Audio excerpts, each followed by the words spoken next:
এই একজন মানুষ বেঁচে গেছে তাই আমরা এই কথাটা জানলাম, তাহলে কত মানুষ বেঁচে যায় নাই।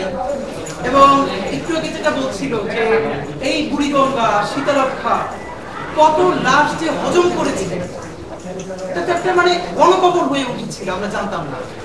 তো আপনাদের মাধ্যমে শুধু কয়েকটা কথা প্রথমে একটু বলি যে দেখেন, আমি আপনাদের মাধ্যমে আমরা ইন্তেলা মঞ্চের তরফ থেকে গুম কমিশন কে বিশেষ ধন্যবাদ জানাতে চাই। এবং আজকে এই সরকার অনেকগুলো কমিশন করেছে, তার মধ্যে দুটো কমিশনের কথা না বললেই নয়। যারা জীবনের সর্বোচ্চ ঝুঁকি নিয়ে এখন পর্যন্ত কাজ করছেন, একটা গুম কমিশন আর একটা পিলখানা কমিশন। সুতরাং আমরা পিলখানা এবং গুম কমিশন তাদেরকে ধন্যবাদ জানাই। বিশেষ করে আন্তর্জাতিক অপরাধ ট্রাইব্যুনাল যে প্রসিকিউশন টিম আছে, তাদের অনেক সমালোচনা আমরা আপনাদের সামনে করেছি এবং তাদের সীমাবদ্ধতা আছে এটা জেনেও আমরা করেছি।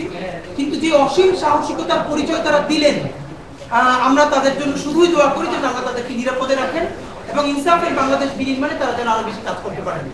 বন্ধুরা, আমরা বলতে চাই যে বাংলাদেশে একটা নতুন ন্যারেটিভ নির্মাণের কেউ চেষ্টা করছেন, এর মধ্যে বুদ্ধিজীবী মহল একটা, অফকোর্স আর্মির একটা অংশ, যে পুরো আদালতকে যেন আর্মির বিরুদ্ধে দাঁড় করানো হচ্ছে। মানে যখন পুলিশের বিরুদ্ধে শত শত মামলা হয়েছে এবং পুলিশ সেগুলোকে অ্যাকনলেজ করেছে এবং পুলিশ বলেছে না সেগুলোর বিচার আমরা করব, তখন তো বলেন নাই আর্মি থেকে যে পুলিশকে টার্গেট করা হয়েছে।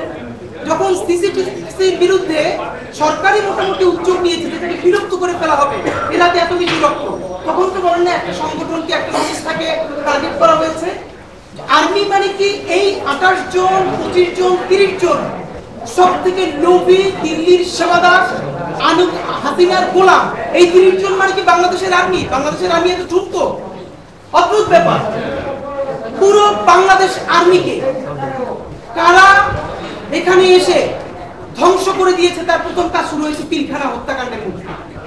আপনাদেরকে মাধ্যমে আমরা একটু করে দাবিও জানাবো, তবুও বলে রাখি, পিলখানা হত্যাকাণ্ড যারা স্বচক্ষে দেখেছেন, এমন অনেকে পিলখানায় সাক্ষী দিয়েছেন কমিশনে যে হিন্দিভাষী অফিসাররা পিলখানা হত্যাকাণ্ডের সময় নেতৃত্ব দিয়েছেন।